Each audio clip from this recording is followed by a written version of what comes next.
За само една година во странство се родени повеќе од 5500 македонски деца и со тоа негативната демографија доживеа кулминација, изјави статистичарот Дончо Герасимовски.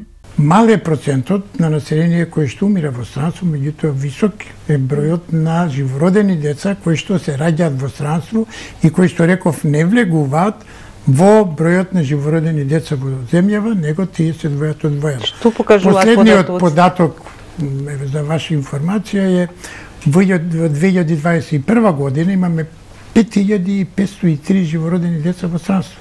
Повеќе деценискиот национален екзодус е со тешки последици врз стопанството кое во последните години остана без работна сила. Република Северна Македонија е навлезена согласно демографските стандарди во длабока демографска старост.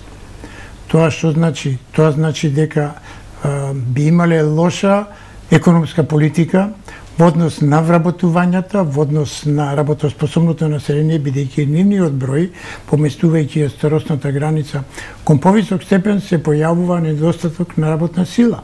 Посебно место во анализата на Герасимовски има источниот регион, каде освен Штип кој повремено држи каква таква демографска рамнотежа, сите останати општини се во минус.